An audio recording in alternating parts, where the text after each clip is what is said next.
ஹாய்ங்க, good morning. காலைல 6 மணிக்கு இந்த வீடியோ எடுக்கிறேன். இது வந்து பார்த்திங்கன்னா, நைட்டு நாங்கள் எல்லோரும் மொட்டை மாடியில் தான் படுத்து தூங்கினோம். நல்லா காற்று இருந்துச்சு. ஸோ அதனால் சரி வேண்டாம், ரொம்ப நாள் ஆச்சு நாங்கள் மாடியில் படுத்து தூங்கி. மாடியில் படுத்து தூங்கினதுக்கப்புறம் பார்த்திங்கன்னா 5:30 மணி இருக்கும். 5 மணிலேருந்தே இந்த குருவி, கிளி, மயிலெல்லாம் கத்த ஆரம்பிச்சிருச்சு. கிச்சு கிச்சு கிச்சுன்ட்டு அலாரமே தேவையில்லை, அந்தளவுக்கு சத்தம் கேட்டுச்சு. அப்புறமா சரின்ட்டு மெதுவாக எந்திரிச்சு 6 மணிக்கு எந்திரிச்சு சரி வீடியோ எடுக்கலாமே, ஒரு சன்ரைஸ் எப்படி இருக்குது, இந்த பக்கம் எப்படி இருக்குது, இந்த பக்கம் எப்படி இருக்குதுன்னு பார்க்கலாமேன்றதுக்காக எடுத்தேன்.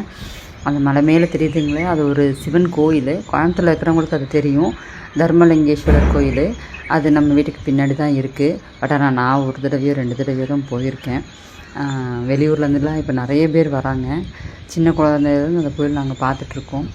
இப்படி தாங்க இருக்கும் எங்கள் ஏரியா ஃபுல்லாக மலை. அப்புறம் மலை மட்டும் இருக்கிறது பத்தாது, யானை, சிறுத்தை எல்லாமே இருக்குது. வரும்.